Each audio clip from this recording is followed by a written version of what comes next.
Hello and welcome to another episode of Tales from a Professional Nerd.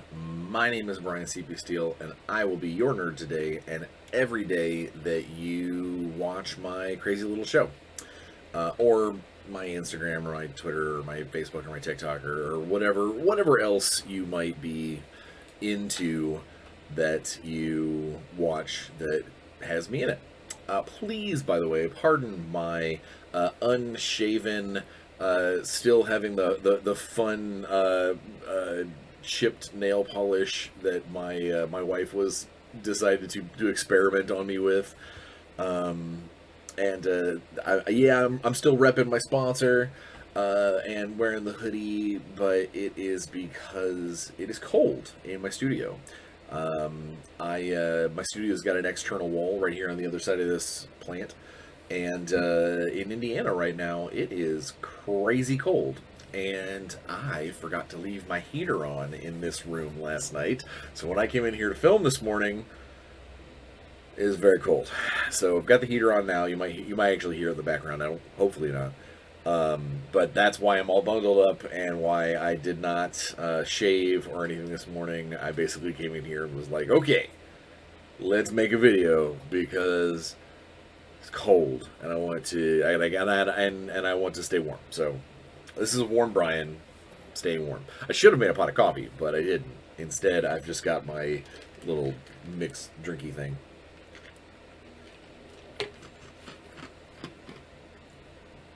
A drink mix, not a mixed drink, if that makes any sense. I'm not boozing it up while I'm here, TikTok. See, it's early. I'm not boozing it up, YouTube. Alright, so let's get into the week in Bryan. That's the fastest. Let's do this. Work-wise, things are still pushing hard forward on both Warzone, the lower sections of Warzone, and the as yet secret Power Ranger source book that I'm working on currently. The Kickstarter for the Limitless Monsters Volume 2 that I helped out with, or contributed to, I should say, wrapped up. It did okay. Seems like it's a solid book. I'm sure the site is still open. I'll leave the information in the description of the video, just in case you want to go ahead and late back it, that sort of thing. I've got a neat little side project. It's not even really a side project. It's more like a couple of days, a couple of after hours worth of work. It's just a fun little scenario stuff for the guys over at Dungeon in a Box. And I just, as of yesterday, signed a very cool commission paint job for a company, not a person. I haven't done that in a while. But that should be a lot of fun. I love the models. I obviously can't discuss what it is. I love the models that I'll be painting, so that'll help scratch an itch. But also, those kind of gigs are always good because I know that those models are going to end up, seen, and they're gonna end up being out there for the world to look at, and not just on my shelf or in a person's collection. So that'll be a lot of fun. But that's work-wise. That's it. I mean, that's it. I know it's a ton of stuff. It sounds like a ton of stuff, but as long as I gauge my time properly and work a couple of extra hours in the studio, and then after the kids go to bed, come and get some painting done, that kind of stuff, I should have no trouble doing all these things and keep on keeping on is the whole concept. It's the whole goal. Personally, my weight loss, it has now officially been a full week where I have stayed under or stayed over 50 pounds lost. Hopefully the next benchmark will be 60. Obviously, we'll keep going until I feel better about myself or have a nervous breakdown because I haven't had a donut in 6 months. So that's pretty good. Gaming wise, got to play a very cool Curse of the Curse of Strahd session from last week was fantastic. And I ran my the big chapter end of my game setting that I've been running for some people. That are very very heavy miniatures, very a very visual game. Um, is I call it the Knotted Wheel. And I run it for a bunch of people down in Indianapolis. About once a month, really, is when I manage to get it run. But we ran it was effectively like the chapter's end. I view this this chronicle in like 7 chapters. If I were to outline it, and they just finished chapter 1. And they got a cool artifact at the end, a bunch of magic items.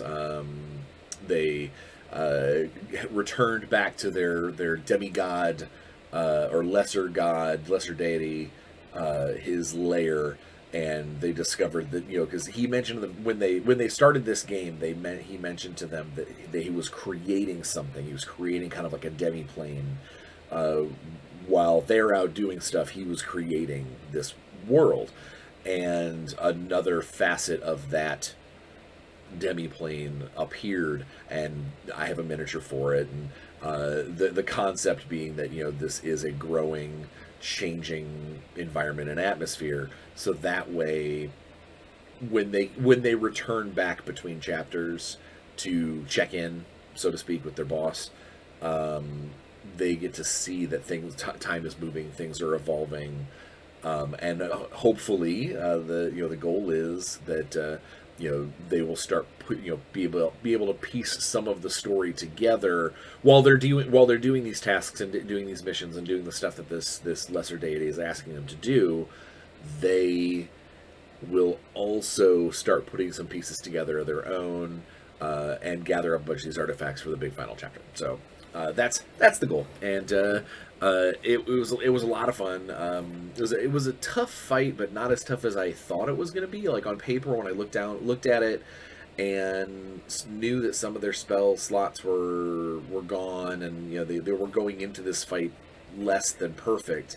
I expected it was going to be a little harder than it was, but it is what it is, and I'm never going to begrudge a group of player characters for doing a good job. So I leveled them up, and they're going into the next chapter 1 level higher, a little better armed, little better little armed with knowledge, and hopefully they'll do a good job. And then other than that, I've just playing a lot of video games. Playing a lot of Sea of Thieves, always. But also XCOM 2. So if you're not familiar with XCOM is an alien invasion game from way back in the day, and they came out with a sequel called XCOM 2. I realized how stupid that sounds just now. And then they expand on that, called the XCOM 2 War of the Chosen, which was basically a new plot line to add on to the engine for XCOM 2. Well, a few months back, they had it super, super cheap on Xbox, so I went ahead and grabbed it.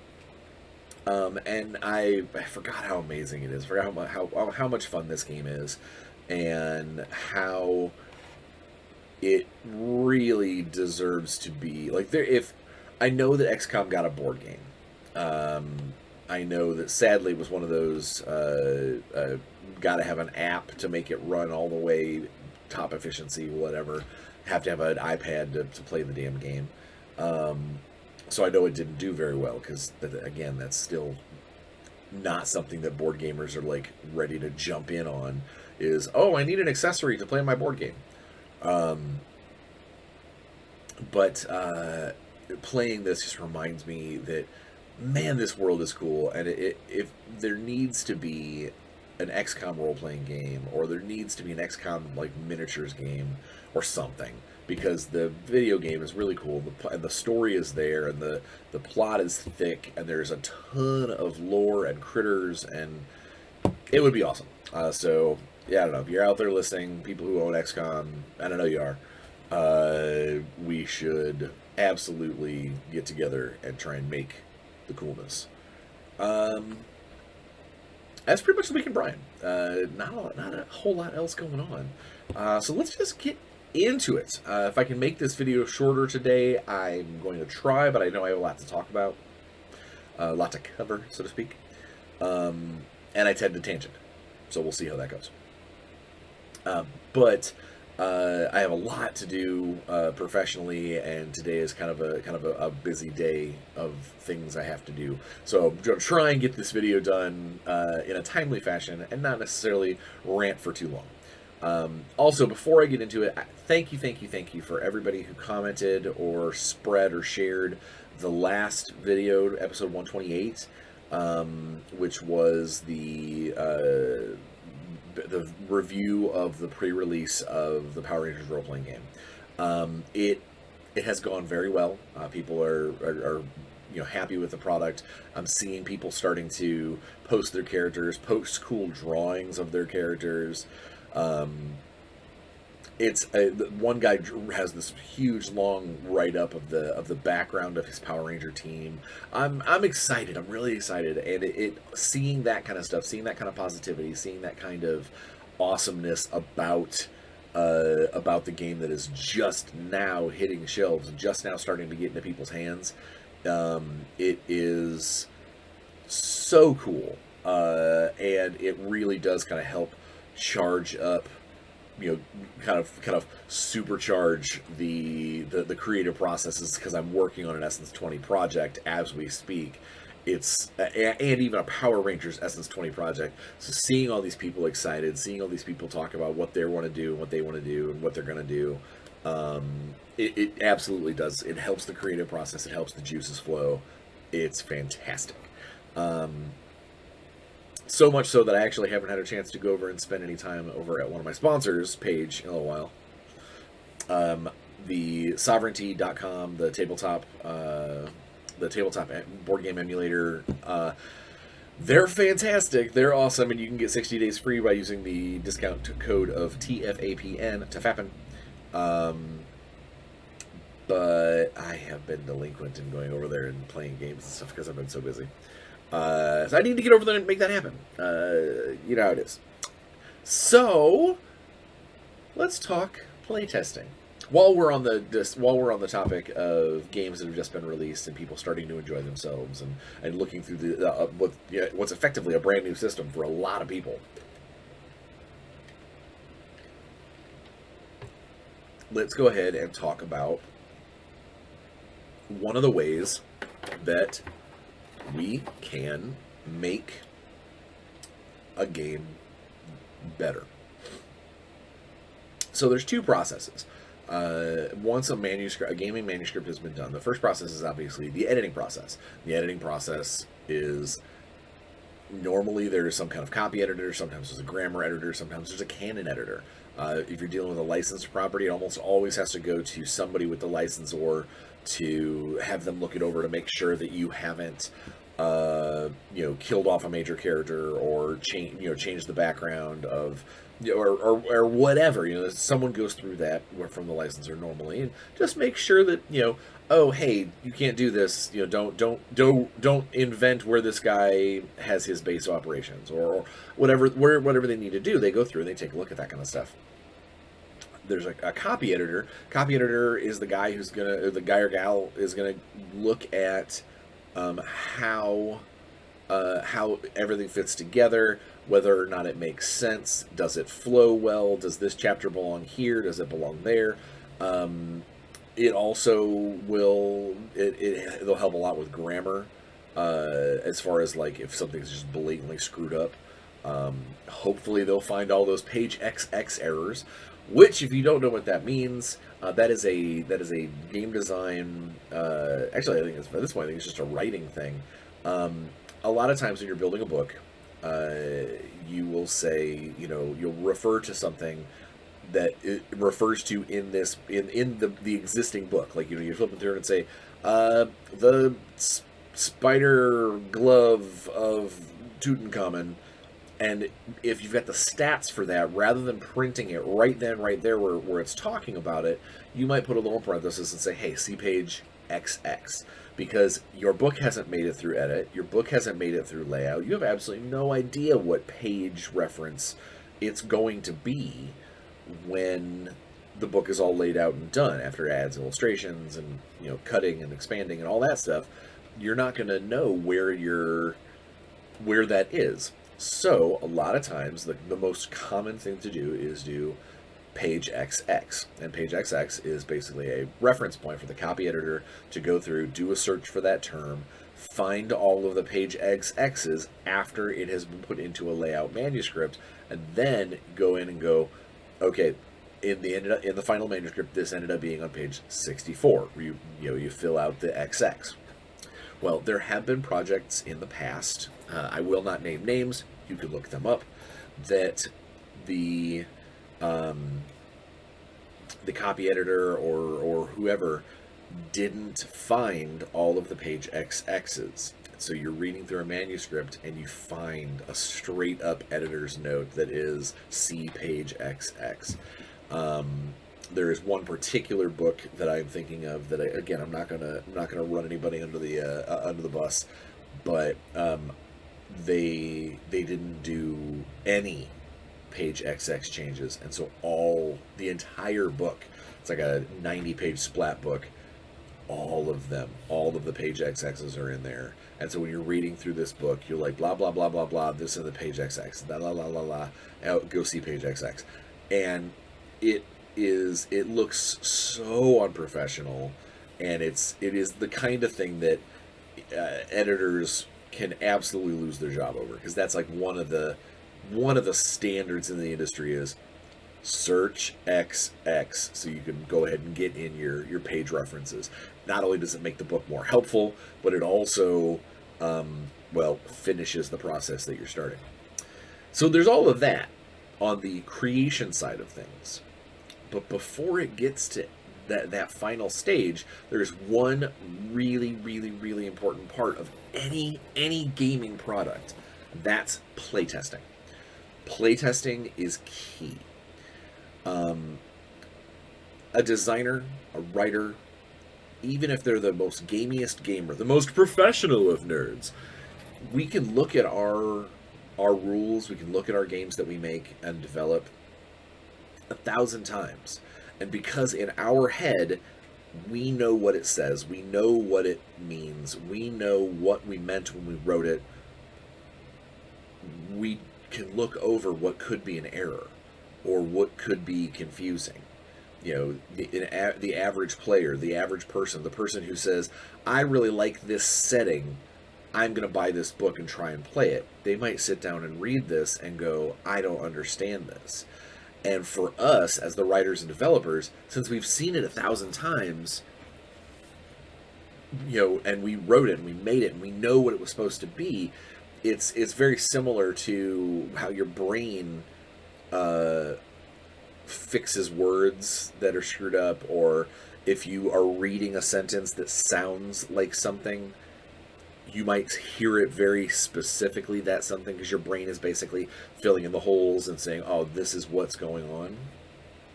The same thing is with writing and game design, is you run into these things where you go, oh no, it's this way. It's this way, it's been this way since the very beginning. Of course we know it's this way. And because of that, we can look over the same kind of confusing text or whatever again and again and again. And a good playtesting team will find those things. They'll sit down and they'll go, this part of the game confused us. This part of the game didn't make sense. Sometimes it'll be this part of the game is broken and needs to be fixed.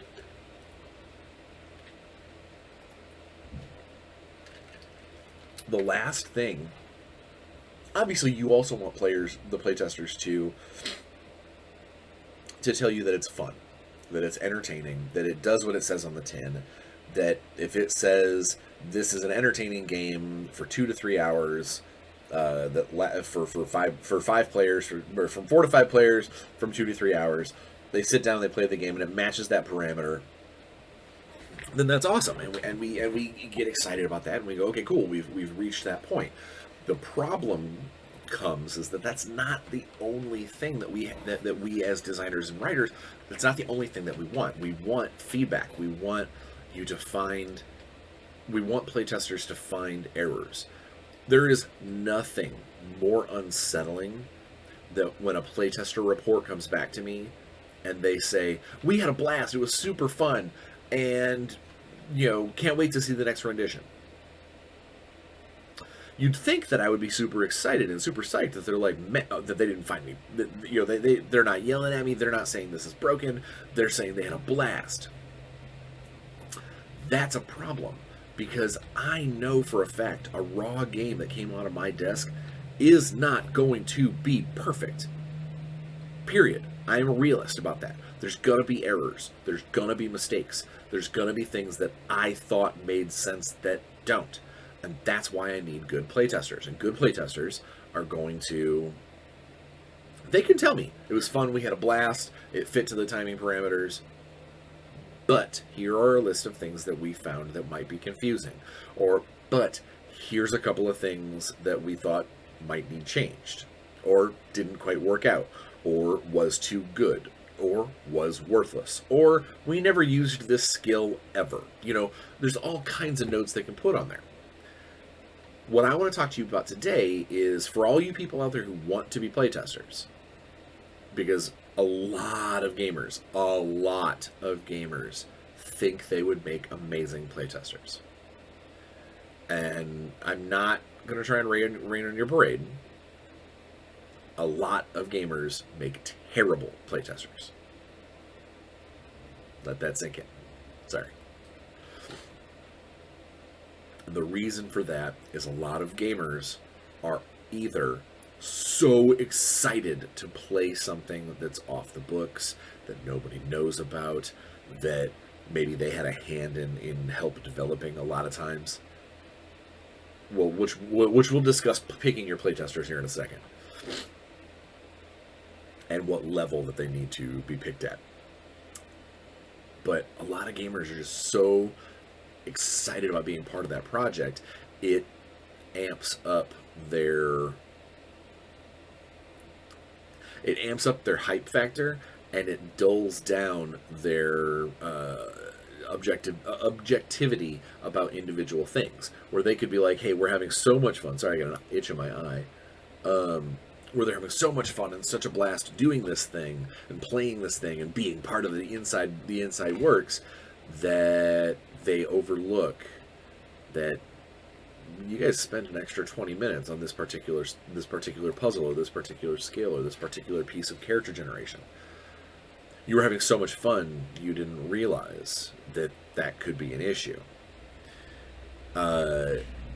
The other side of that coin is a lot of hardcore gamers also, and I really don't mean to sound like a jerk, but a lot of hardcore gamers think that they are game designers.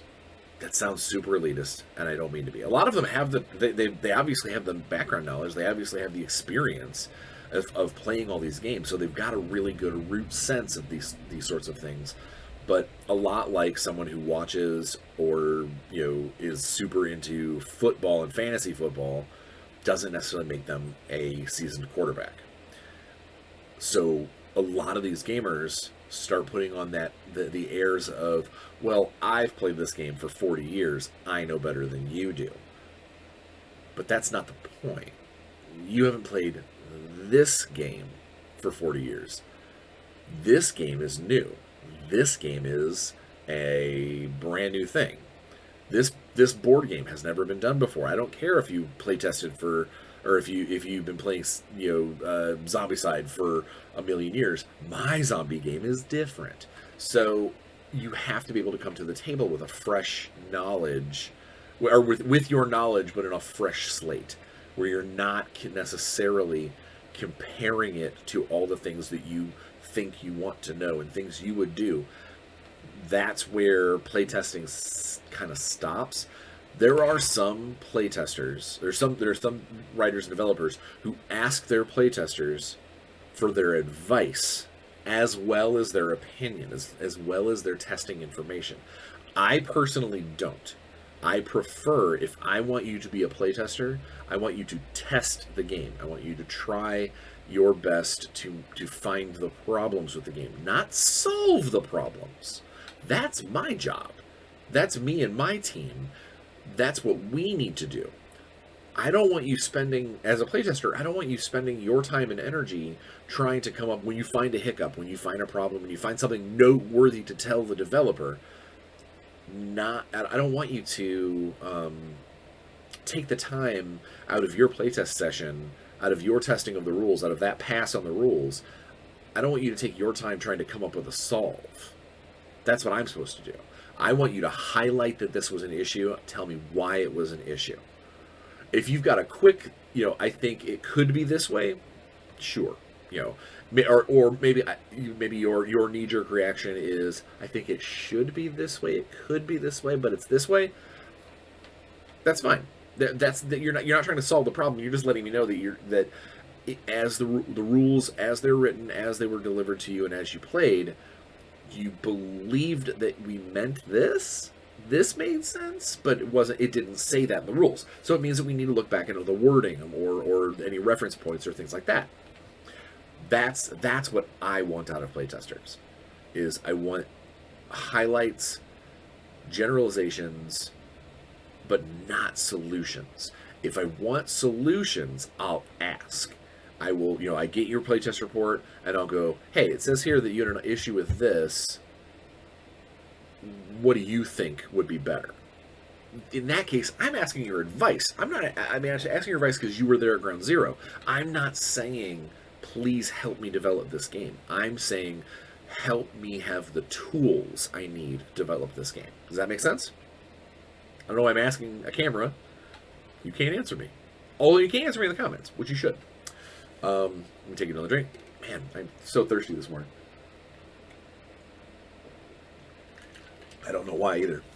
Just can't bring in enough. I almost drank my cereal milk, which I never do. Yeah, it's a weirdism about Bryan. I can't do cereal milk. The little particles of the cereal.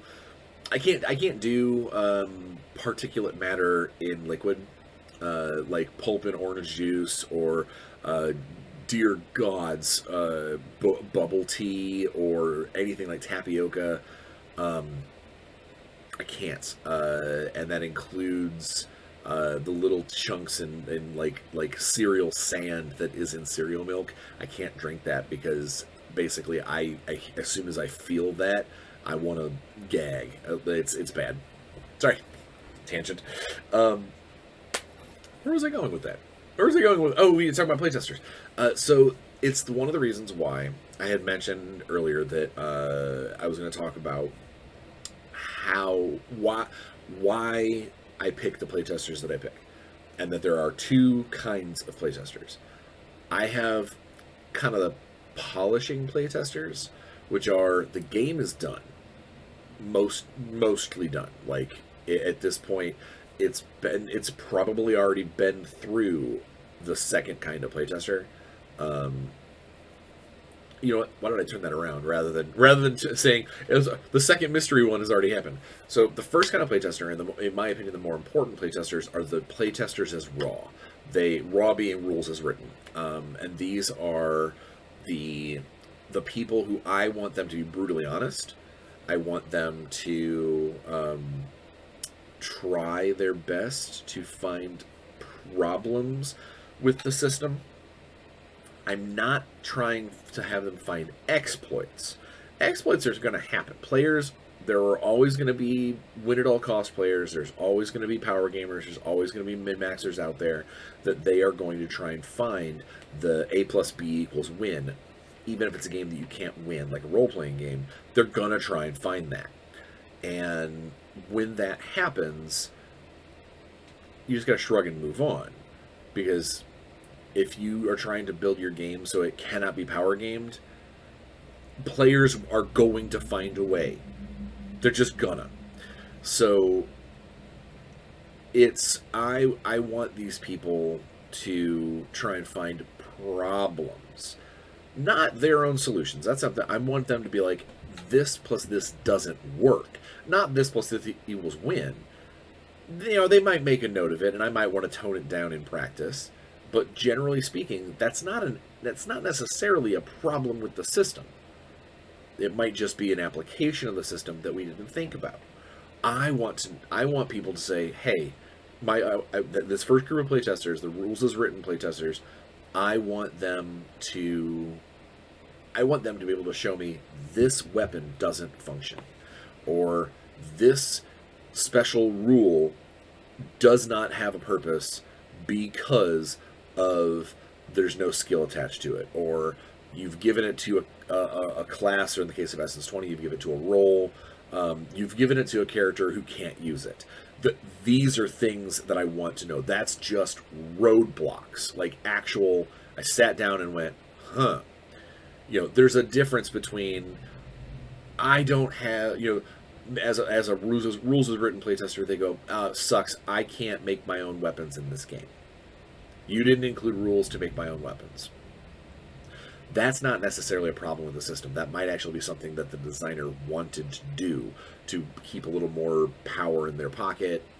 Maybe their weapon design system isn't a direct equation. Maybe their weapon design system is more of a I've built something and hope that it fits into this category. You don't know what's going on there. So the rules as written guy that goes, your game sucks because there's no how to build a weapon. That's a playtest remark that I will probably ignore, because that's your personal opinion. That's not a legit. That's not. This doesn't work. Now that same guy comes to me and goes, oh yeah, and also you can't. There's all of the templates for your tanks in this game. I'm just coming up with, here's a tank game, that none of them have a way to actually attach the turret, because the turret says you need this and none of these other things have this. And you didn't say how much this cost or something like that. That's an absolutely legit rules as written playtest thing that I want someone to point out. I want someone to go, hey, this just doesn't work. Because sometimes it might not be that it just doesn't work. It might be that it's worded really badly and needs to be reworded so it makes more sense. Reworded so it includes like a very tiny. Sometimes the omission of one word, because it sounds okay in your head, makes something completely different. It is what it is. So that's what I want out of that rules as written playtest group. And a rules as written playtest group, I would like, when it comes to that kind of team, I want as many people. Now, hopefully the playtest group itself won't be so huge that they start talking over each other and like the playtest information gets lost in the chaos. My favorite group is actually five people, 5 players. In a rules as written game, I want at least 1 or 2 hardcore rules aficionados, rules lawyers for that sort of thing, because they're going to be the ones that are going to find whether or not a rule can make sense, or whether or not a rule is worded the right way to do what you think it's going to do. That same team, so you have the 2 rules as written. I want at least 1 straight up, like, not necessarily a noob, like, I've never played a game before, but like someone who is not a veteran, who is not, and I don't mean an armed service veteran, I mean like a veteran gamer, someone who is not someone who, like, just filled with game knowledge. I want them to come to the table as if someone says, hey, I bought this book, let's sit down and play, and it might be one of their first games. And then I want a number cruncher, and that is an important part of playtest, because sometimes you slip on the calculator. Sometimes it's a typo where the numbers just don't match up. When you're dealing with some of these numbers 100 times over, it's easy to occasionally go, talk yourself into a situation where this plus this plus this equals this plus this plus this equals this over time. And if it was wrong at some point, it just keeps carrying on and pushing forward. So I always want a numbers guy. And then the one thing that I always want, at least one person in the rules as written group, I always at least want one, what I call is a cheerleader.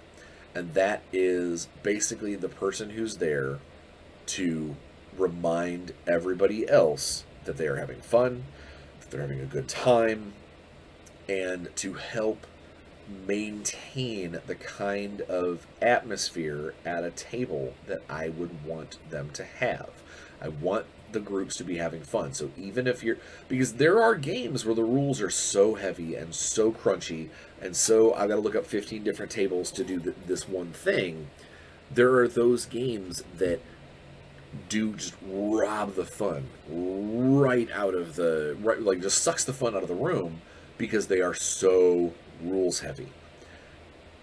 So that particular playtester, the cheerleader playtester, I don't mean a cheerleader of, man, I love this system, man, I love this developer. That's not what I mean. I mean somebody who just wants to have fun all the time, who maybe their real life is so bogged down and busy that when they have a chance to game, it is lampshade on the head party time because this is their out. And the reason I want one of those in the rules as written group is because it helps bring everybody back to the table to what gaming is supposed to be.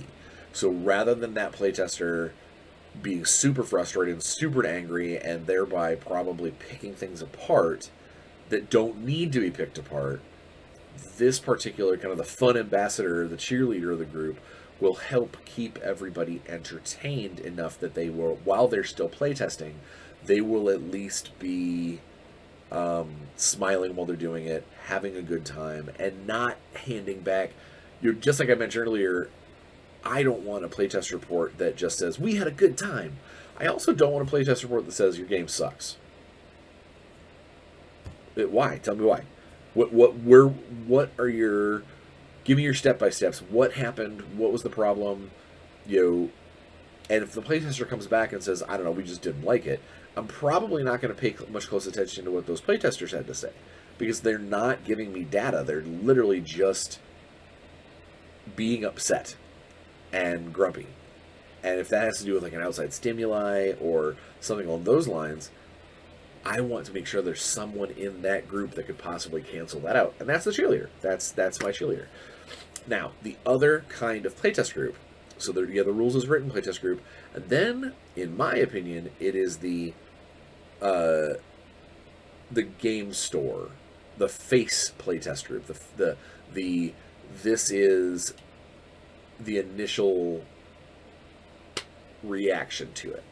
And the rules as written playtest group, once you get a good pass or 2 or 3 or 4 out of those guys, you normally have got your rules refined down that you are ready to go to layout. You're ready to this. You can come up with at least like the baseline. These rules aren't likely to change again setup. So then rather than giving it back to the same team who now have already seen it, who knew the rules played the other way, that sort of thing, I would rather give it to a new set of people who are there to play it, have a good time, and play it as though it was the game they picked up at the game store. Doesn't mean they can't be critical, and it doesn't mean that they can't, try and find that they won't or can't find problems with the rules. You still want them to look for that kind of stuff, but you want them to take it as if this was a finished product. Don't think of it as, oh, well, it's still in progress, so maybe maybe this rule needs to be changed, or maybe that rule needs to be changed, or these 2 rules, could do better elsewhere. No, the second playtest group, the polishing playtest group, is there to take the bones of your game are done. Now it's their turn to actually play the game with the idea of making any notes if things were screwed up, if things felt too slow. Basically, the game intent is where it's not necessarily a straight up, here's a rules problem, but it could be that this particular type of skill or this particular type of scene takes forever. That's a valid comment because it means what I might need to do is maybe tweak the system a little bit, or I know going forward writing adventures or writing supplementary material for that book that it should have some streamlining. It should have fewer of that particular scene because we know that it takes a little longer. That kind of thing. The second the polishing playtest group is more of a, does this content make sense? Is this content fun and enjoyable, easy to learn? All the things you're looking to be able to slap on the cover of a game, or at least the back cover, or the ad copy, or whatever. But it gives you that peace of mind that your game has gone through these steps. The first, the rules as written guys are the ones that tear it apart and help you put it back together. The second one are the ones that take that new version of an old game and figure out any hiccups, any small spots that maybe need massaged, or opinion parts. This is the rule. The polished playtest group is way better at giving opinions than the first one. The first one you want demonstrable facts. The second one, opinions are a little more likely to flow. When it comes to finding these playtesters, when it comes to finding a group of people to be playtesters, I generally say avoid initially, especially for the first group, for the actual system playtesters. Avoid family members, avoid friends, avoid people who have a vested emotional interest in your well-being, because they might know how much this game means to you. They might know how hard you worked on this particular thing, and it might alter their perception of what you're doing. They might look at something.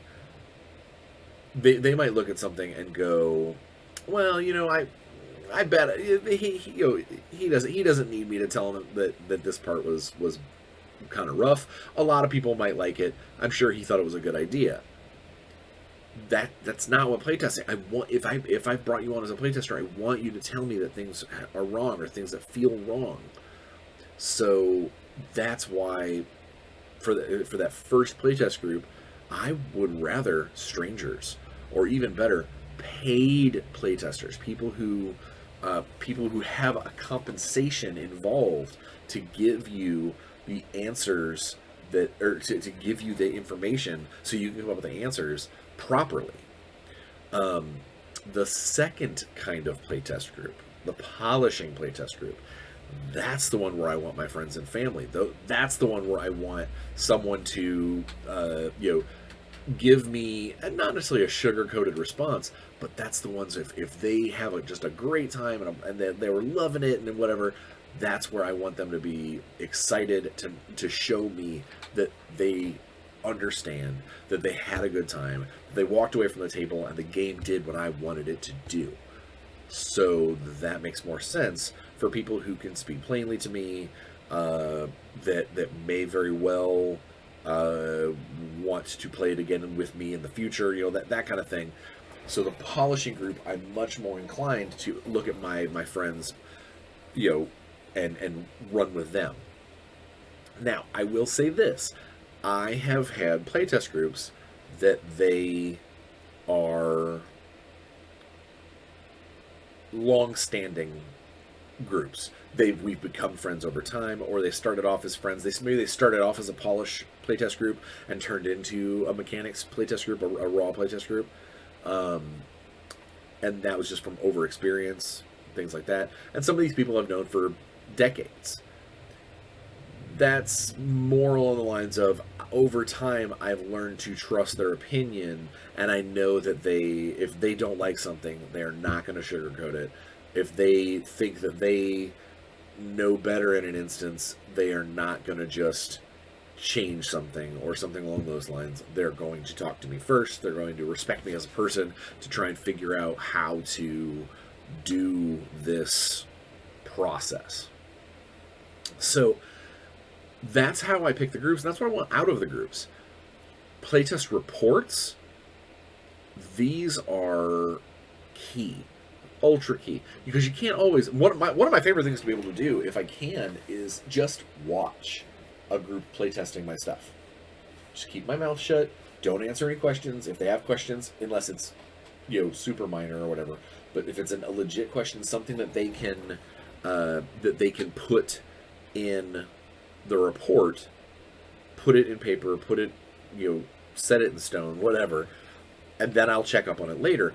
I want to be able to watch them, because sometimes someone might ask a question, someone might have a problem, someone might look confused, or something along those lines, and not think in the moment to write that down. If I have my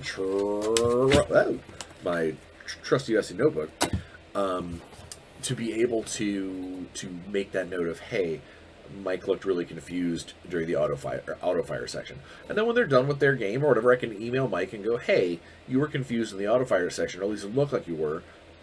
What was confusing? You didn't put anything in the notes. So I like being there to witness the playtest or to watch people playing the game for the first time. It gives me a really good idea of the realistic circumstances surrounding the engine, surrounding the writing, surrounding the product. Well, unfortunately, a year and a half ago, COVID happened. Almost 2 years ago at this point, COVID happened.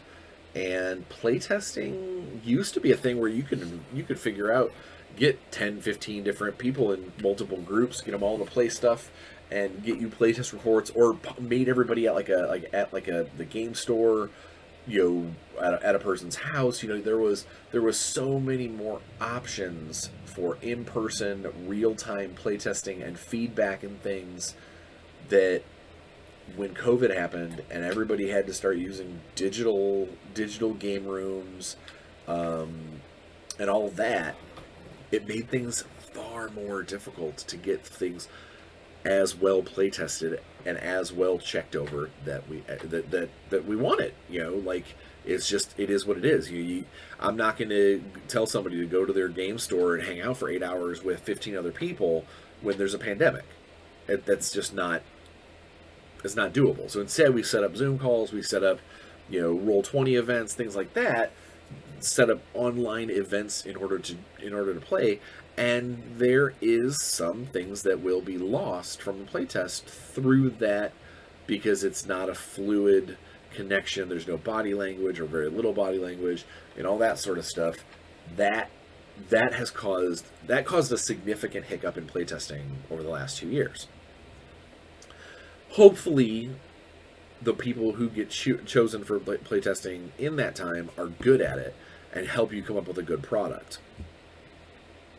But it is a problem that we have to face at this point. You can't get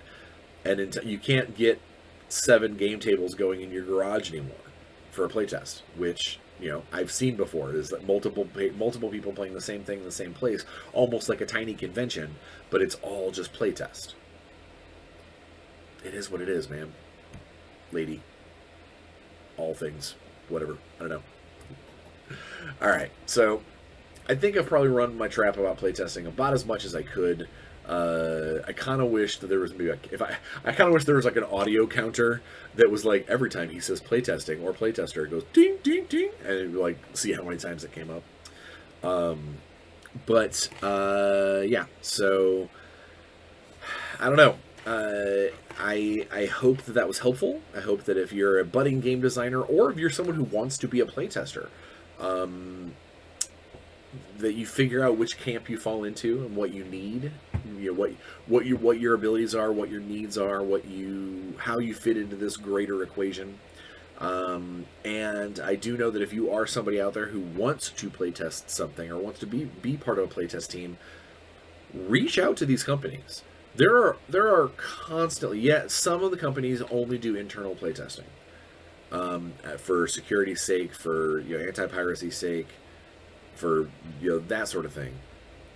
But there are definitely a lot of people out in the world, a lot of game developers, a lot of game designers, a lot of companies that are looking for good playtesters. So if you fancy yourself a good playtester, reach out to that company's contact department and say, hey, I was hoping to do some research, or to do some playtesting for you guys. Who do I talk to? And start building up your CV, start building up your resume as a playtester. I know that sounds stupid, but It's a really important part of the process, and they might need you. If you think you've got the chops, give it a shot. Reach out to the company, figure out what you can do, because you never know. You could end up being part of a very, very cool family of the game development system, and then be able to look at that game and go, I helped make that what it is. But you know how it goes.